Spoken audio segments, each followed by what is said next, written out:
Hey guys, welcome back to Double D Vintage Baseball Cards. I am doing a VR for my friend Jason, Mr. Fisher Bike, and he's just an awesome guy in this community. He's like the kindest guy. I can't say it enough. There's so many guys I want to put on that top 10 list of nicest guys in the hobby, but everybody's nice. So I just love the guy, and I put some cards out. I did a trade with him, and this is a prize in my possession right here in my collection. A 1/1 Dave Winfield autograph I traded for a Johnny Bench rookie, and Jason created this card of me and wrote some awesome stuff on the back. I could not believe that somebody would do this for me. So just really awesome dude, and here's his card. And he wanted us to do a VR of our top 10 favorite vintage cards. Now, obviously, that's almost impossible because, it's impossible for me. I change my mind constantly. I'm always looking through my collection. So what I did was go through just parts of my collection. It looks like now that I'm looking at my cards, it's probably mainly all in the 50s. It might all be. So I started with some albums and just went through and pulled out cards that spoke to me in the moment. And I'm like, these are just, I haven't shown a lot of these cards. And maybe if I have, I haven't seen the light of day for a while because I've taken all my graded cards off my wall. As you can see, I have ungraded stuff except for my modern over here. So for me to go back through, because I'm making a final purge of my collection for the National, and it's, this is like, I wanted all my cards in one spot. So all of them are in my albums, all my graded vintage, and it's been fun just going through and finding which ones I don't have this deep connection to. So what I'm going to show you are ones that spoke to me, ones that I am keeping forever and aren't going anywhere. So let's just bust right into it. Oh yeah, and a quick reminder, I have a VR going on as well. Shout out to myself. You can win this Shohei Ohtani PSA 9 rookie. Go check out my last video and see what you got to do to enter that. So without further ado, let's bust into this. So I put these in order too. So it goes from first all the way through 10. And a couple of these are combos, meaning I'm showing two cards for the price of one. So a little way to cheat. And also with what I got going on with my own VR is cards that go together on a couple of these. And I just couldn't pick between the two. So I'm like, dude, I'm just going to show them both.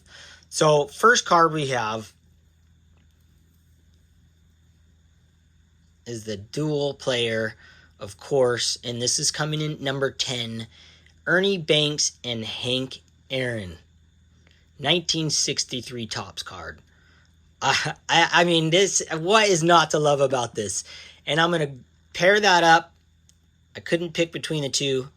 1963 Topps, Willie Mays and Stan the Man. I'm going to look at these two cards side by side. They're just glorious. And then you got on the back, talks about the players.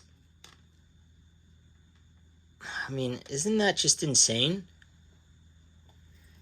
Combo cards need more love. Combo cards are my favorite cards of all. All these things going around and people just don't give the respect to combo cards. Look at these things. I got two super inner echelon Hall of Famers on two cards. I have two on each. It's just, to me, it's a no-brainer. Seeing these guys together is just outstanding. So, I'll put those over here. And they just don't get enough love. These next two are the greatest looking, I say this so much, but it's the greatest looking all-star cards of all time. I have a really hard time deciding between this and the 1960 all-star cards, but as far as a color basis goes and putting these on the wall, seeing these from afar, these 1958 Topps all-star cards are next level. And for people just getting into vintage or on a budget, these are no-brainers. These are probably 2 cards right here in this grade, in these slabs. Maybe $250 you could probably find for both combined. Maybe 300. Just awesome looking cards. I can't get enough of the all-star cards. They just speak to me every time I look at them. So, I mean, yeah, I it's hard to do these videos because you want to sit. I mean, I will if I come across one that speaks to me again in the moment. Like, I want to just look at them, and by myself, I would spend a lot more time on each card. But these videos, you want to get through them too, because it's fun to rank them, and it is fun to, show the next 2 and move on, but you really want to spend time on each. So without, the next 2 cards are 2 more just bangers, just incredible cards in my collection. And this is Countdown. This is number 7 out of 10. And this is the 1955 Bowman TV set. This is a Mickey Mantle. I got this graded. I had this raw. And it was my first. What's cool about this card is I know exactly who I bought this from, where I was at the time. And this is the very first, I want to say, I'm not 100% sure, but I am pretty sure this is the very first card I ever sent to SGC to get graded in the group. And I think I revealed that on this show. So it's just an extra special card for me. I love seeing the word Mantle on the TV set. It's an iconic card to me. There's just no doubt about it. The only one that could compare to me in that set is the Hank Aaron. And the Hank Aaron is just, I don't know why this card I hunted. This is one of those cards that wasn't just a opportunistic style purchase. I genuinely spent probably a year looking for the perfect copy. And this, I think I purchased before I was even like a crazy adamant centering guy. But for some reason, when I hunted for this card, that's what I was looking for, a perfect copy at a certain price range. And this is the one, it's one of my greatest looking eye appeal cards that I own in my collection. Especially a hard, year to own in the 55 Bowmans. These are just notoriously hard on the chipping and the corners and the wear and the image itself. It's just beautiful. And these 2 guys, side by side, I mean, this counts as one card, by the way. Side by side, they're phenomenal. Another pair of cards that just belong together. I can't get enough of these things side by side. Next card on the list. Now we're going into some big bangers and just some glorious cards that stood out to me, and all solo cards all the rest of the way. Even though some of them have themes, it just kind of hit me in the moment. But they will be counted as solo. So this card is 1, 2, 3. This is number 6 in the countdown. And this is the 1954 Bowman of Mickey Mantle. This card gets better and better looking as I own it. And I think I had this for, I don't know, year and a half, 2 years, something in that range. And it grows on me every day.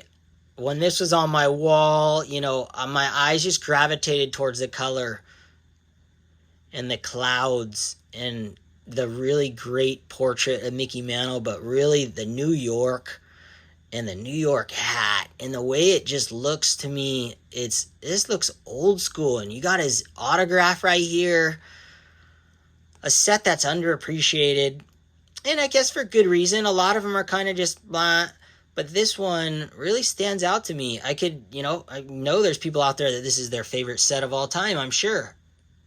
And this image is, it's just one of those cards you can look at. It's so good looking. It's just so good looking.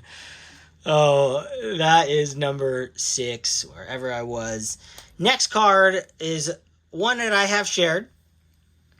and I'll continue to share it. And it's my Warren Spahn 1951 Topps in a high grade of a PSA 8.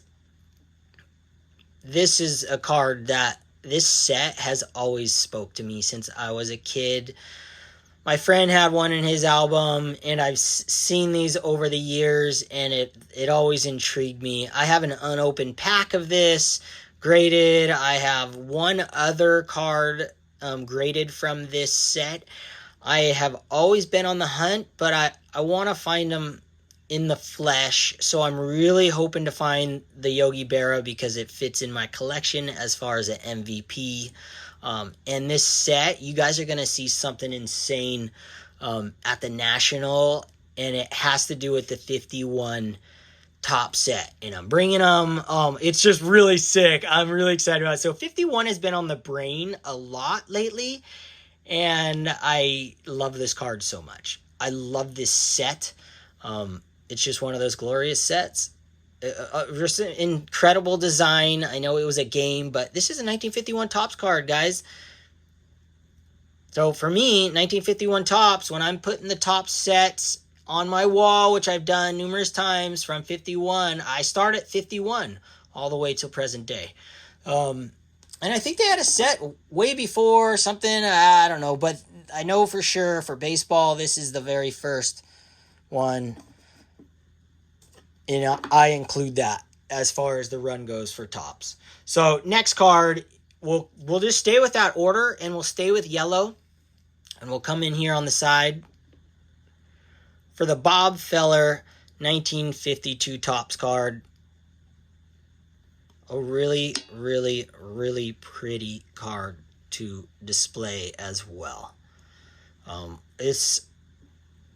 The background on these, if you pick the right one with color like this, it just explodes off the card.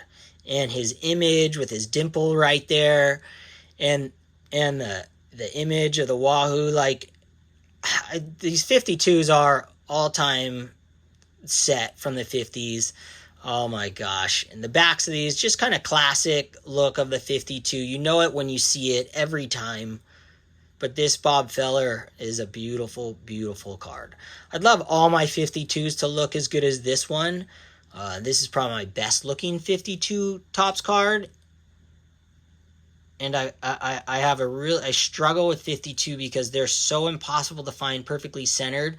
I'm more on the 52s, picky with the crookedness of most of them. And I have a few, and I don't know, my Yogi, it's a sideways, it has a diamond cut to it, and I really am not a fan of the diamond cut. It bothers the heck out of me now.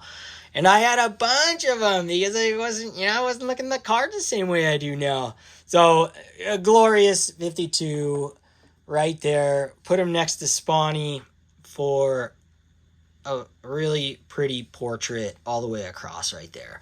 And we're sticking with the yellow theme. And the next three cards, they're big cards, but they're my favorite, some of my favorite backs on baseball cards, like the design of the backs.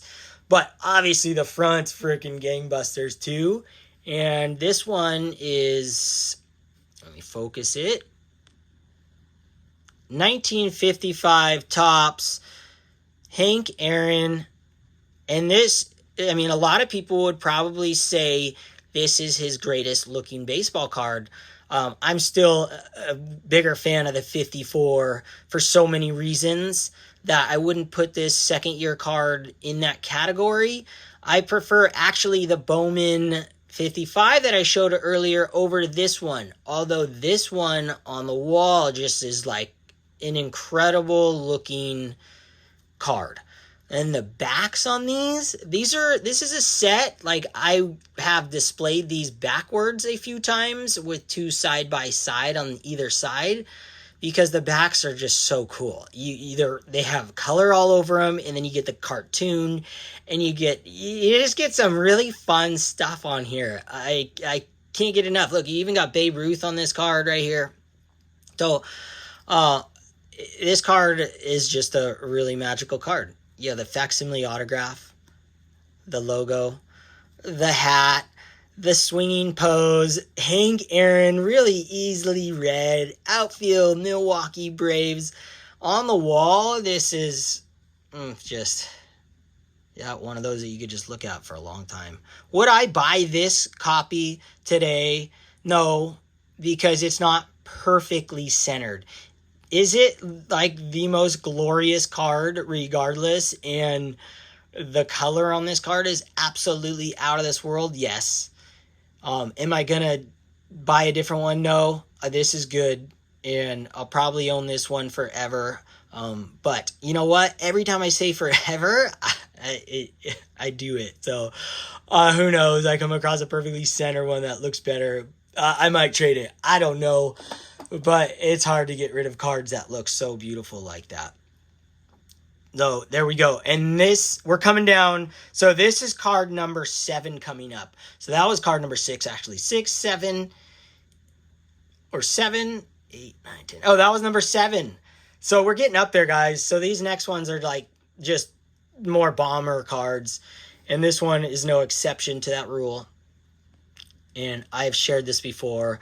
But the Bob Gibson rookie card has always just spoke to me. It's color, it's pink. They call it the Pepto-Bismol card, which I had never heard that until I was on YouTube. I love pink.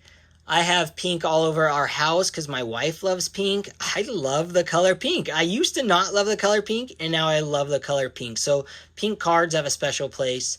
But who doesn't love a 1959 Topps Bob Gibson rookie card? I mean, the smile, how young he is. I mean, he's about to just destroy some pitchers. The Cardinals, pyramid logo. It's really just a really neat card with the 2 birds on it. It like fits that theme, which I never thought. My birds and another bird. 3 birds on one card. That's sick. Dude, I'm going to start looking at my cards for more birds now. 3 birds, 1 card. Oh, that's cool. And this one is in a PSA 8 off-centered. Top to bottom. Looks 100% like it was pulled from a pack yesterday. And then you look at the back. This might be the greatest back of any baseball card ever in history. This image to me is absolutely amazing. And that's how I picture him going up to pitch, going on the mound, and he has a gun and he's firing it wherever he wants. It's just so sick.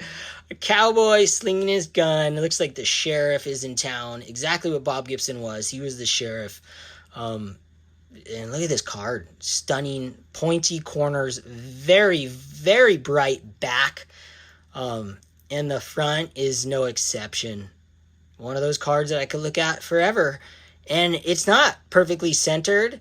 But I will not sell this card. This is one of those that when you see in the flesh, you know why, you just like, wow, that literally was pulled from a pack yesterday. Glorious top to bottom centering. I mean, side to side centering is what kills my eyes.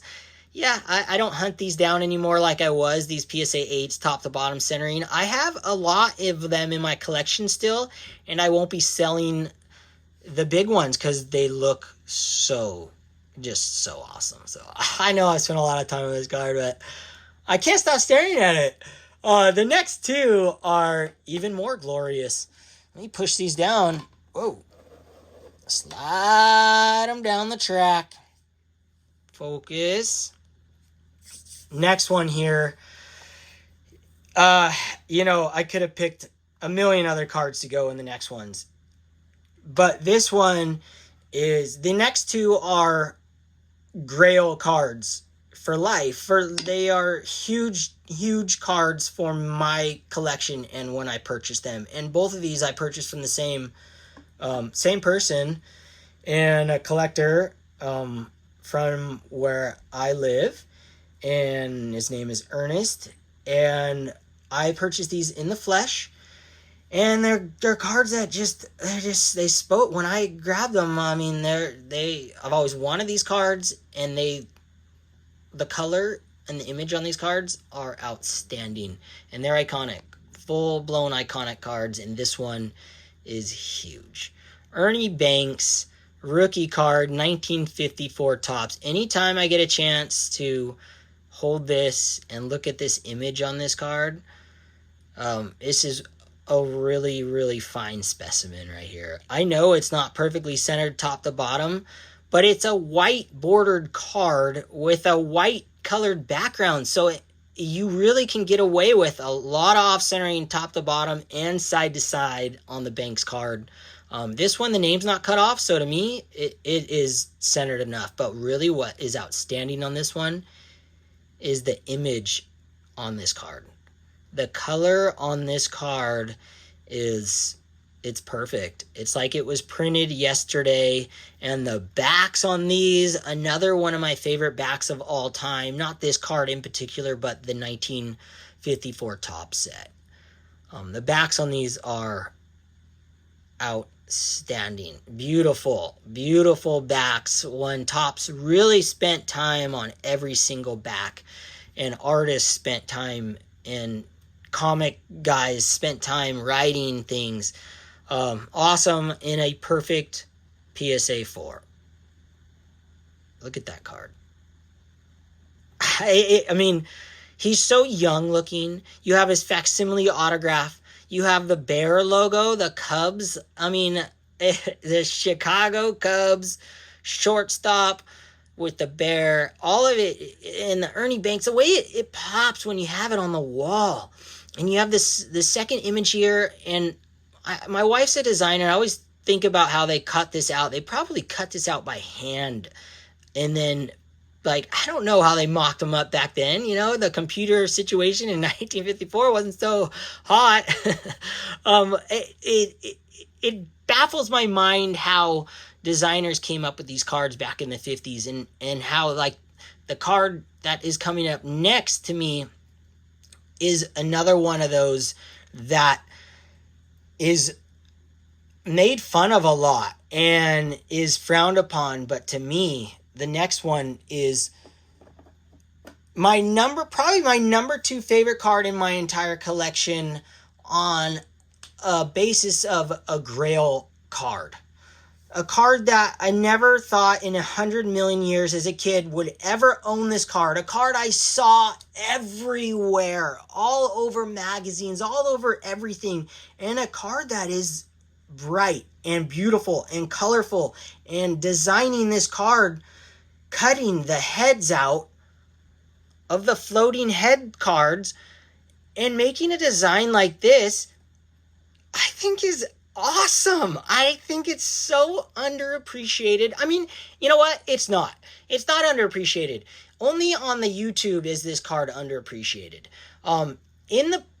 Obviously, this card is appreciated because it sells for a big dollar amount.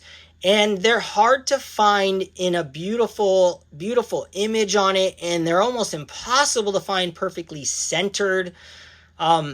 This is a very popular card in our hobby. It's iconic.